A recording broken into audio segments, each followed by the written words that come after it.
move on to other speaker that takes the floor. To address the Assembly.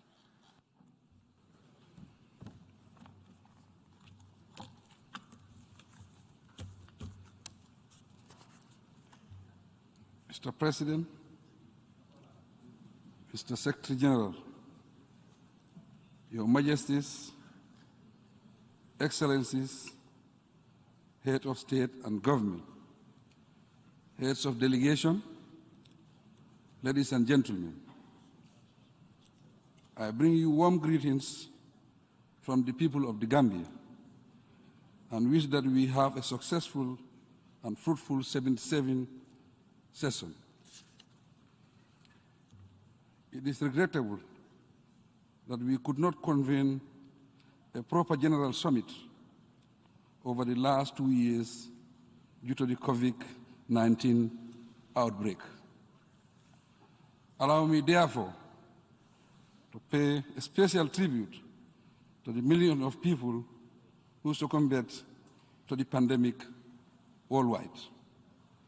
In their memory, we must commit ourselves to better pandemic preparedness and response.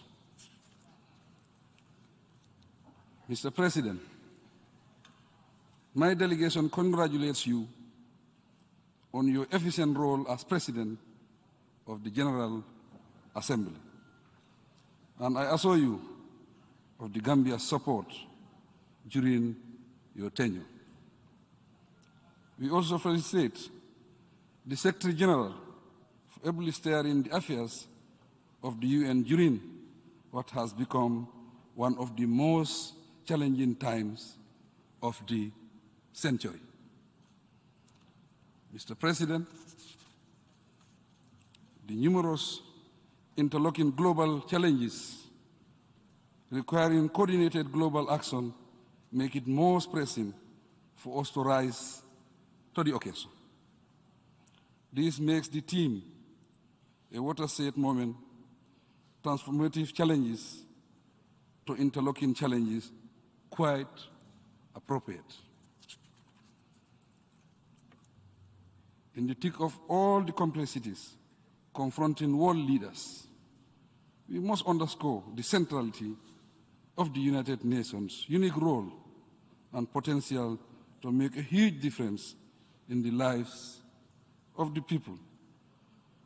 Durable solutions that match the magnitude and intensity of the never-ending challenges remain the Assembly's greatest challenge. The situation calls for new perceptions, new approaches, and new partnerships, renewed commitments, and increased resource levels that equal to the scale of both current and emerging challenges. To recover as a global family, we must muster the requisite courage and political will and take advantage of the opportunities that go with the global crisis. Mr. President, the current cost of living crisis across the world is a wake-up call for immediate global response to alleviate the suffering and poverty that hold our nations to ransom. The global inflationary trends, food insecurity, and the energy crisis compounded the natural disasters that continue to cause havoc around the world. The need for relief grows by the day, yet global efforts appear to be less and less effective. In this connection, my delegation fully welcomes the establishment of the Secretary General's Global Crisis Response Group and eagerly look forward to concrete action-oriented recommendations and solutions. As one of the hard-hit developing countries, the Gambia stands ready to cooperate with the group to find real solutions for immediate relief. Mr. President, we have come to this summit with gratitude for the partnership and support extended to us from 2016 to date. Mr. Secretary General, we thank you personally and the entire UN body for the continued support of our peace-building and reconciliation efforts. The Gambia has come a long way from dictatorship and has transitioned into a true multi-party democracy. Following the 2021 presidential election and legislative elections this year, the consolidation process is gaining momentum. We will step up reforming and strengthening our national institutions to sustain a robust democracy where human rights and fundamental freedoms underpin our national policies, programs, and development efforts. As we prepare to end the current electoral cycle with the 2023 local government elections, we are proud that the Gambia now have multiple political parties and vibrant civil society organizations with a sharp rise in public participation in national affairs. Amid the socio-economic challenges that beset our nation, characterized by reduced tourism engagements, inflation, food and energy insecurity, and modest economic growth, we are developing a new National Development Plan, NDP, 2022 to 2026, to succeed the current NDP. With this new plan, we seek to advance the pursuit of our national priorities, including the Sustainable Development Goals and Agenda 2063 of the African Union. We therefore solicit the support of the UN system, as well as our friends and development partners. Our goal is to recover and grow our economy, transform digitally, and consolidate our democratic gains.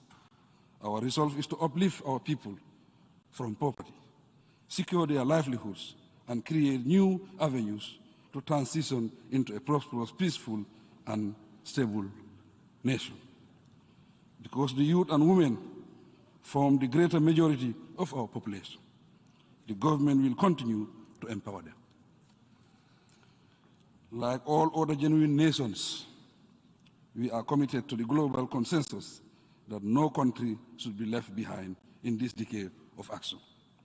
Despite its size and economic status, the Gambia is at the forefront of fighting climate change through ambitious national action plans, and we look forward to participating effectively in COP27 in Egypt and the 5th United Nations Conference on Least Developed Countries, LDCs, in Qatar. Mr. President, accelerating development in Africa hinges on addressing the underlying causes of insecurity and underdevelopment. As a continent, our collective goal is to have a peaceful Africa where the people enjoy the dividends of peace, stability, and prosperity. African governments are committed to silencing the guns on the continent as a strategic objective. For this reason, we ask the United Nations and the international community to shoulder their fair share of the burden of the African Union peace endeavors. Our experience with keeping the peace in Africa is marked by isolated efforts in many instances. Africa must be provided with adequate equipment and the means to fully play its peace enforcement role on behalf of the international community. As a long-standing troop and police-contributing country, the Gambia will continue to support the Secretary General's action for peacekeeping initiative, and we welcome its reinforcement through the Action for Peacekeeping strategy. We are committed to improving the capacity of our officers through increased pre-deployment training, innovative partnerships, and more greater balanced peacekeeping development approaches. We must, however, review and do more to address the frequency deadly attacks against peacekeepers in mission areas by giving them realistic mandates. As sitting member of the African Union Peace and Security Council, The Gambia's commitment to peace and security in Africa and beyond remains unwavering. Mr. President, we have ongoing conflicts on our continent that need urgent international attention. The complexity of the challenges in the Sahel dictates multi-pronged approaches and interventions that would ensure sustainable peace and stability. So we must reconsider our assumption on this region and seek forward-looking solutions that empower the citizens. The current security and governance situation in Libya equally deserve a fresh thrust from the international community. We call on the contending parties on the ground to give the people a chance to live and coexist in peace. Mr. President, Moroccan sovereignty and territorial rights over its Sahara region should be reconsidered by all. In this regard, the government of the Gambia reaffirms its strong support for Morocco autonomy initiatives, which convincingly serve as a realistic compromise in accordance with UN resolutions. Development in the Horn of Africa also continue to be a source of serious concern. We request the leaders of the region and the international community to explore new options to restore peace in the area. We must equally come together to assist the region to combat terrorism through greater cooperation and intelligence sharing. The humanitarian crisis is enormous and calls for considerable international emergency aid. Mr. President, reverting to other important matters of global concern, we entreat the United States to end the long-standing embargo imposed on Cuba. The reason is that global solidarity and friendly cooperation should define relations between member states of the United Nations. In the Middle East, the Israel-Palestinian conflict needs a new impetus for lasting peace. As a people, the Palestinians deserve a state of their own. Hence, we call for a fresh peace initiative that includes the revival of the Arab Peace Initiative. Mr. President, we remain deeply disturbed by the horrors and humanitarian catastrophe arising from the ongoing Russia-Ukraine war. The destabilizing global economic conditions imposed on the rest of the world are unbearable. In Africa and elsewhere, the cost of living crisis and repeating inflation, with food and emerging insecurity and devastating our economies and continue to frustrate pandemic recovery efforts. Additionally, the debt burden has reached crisis level. We call for general debt relief. We implore Russia and Ukraine to heed the global plea for political dialogue and end the war. Africa is simply asking for global peace and friendly relations. Our survival and progress depend on global peace and stability. Mr. President, the plea of the Rohingya remains a matter of grave concern to the Gambia. We call on the member government to comply with the ruling of the International Court of Justice and end all human rights violations against the Rohingya. The Gambia will continue to defend their rights. Mr. President, as a responsible member of the international community, Gambia considers Taiwan as part of the People's Republic of China, and we advocate the adoption of the One China policy. We urge the international community, therefore, to fully respect China's sovereignty over Taiwan and avoid actions that undermine global peace.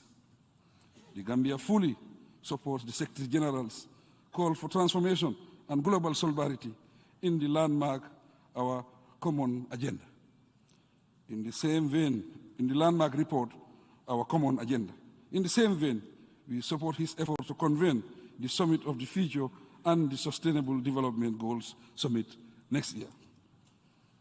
The renewal of global solidarity and regard for the less fortunate necessitated that we commit ourselves once again to leaving no one behind. Mr. President, Africa will continue to demand its rightful place in the permanent membership category of the Security Council. Thus, the negotiations must produce tangible results. Finally, let me emphasize that genuine commitment and substantially increased resources should accompany the transformation of our institutions, systems, mechanisms, and state of preparedness, and the developing world must not be left behind. I pray that we have a successful 77th session of the United Nations General Assembly. I thank you.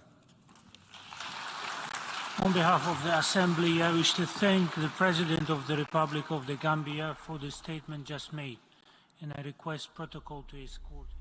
We were watching live the statements of Adama Barrow, the President of Gambia. The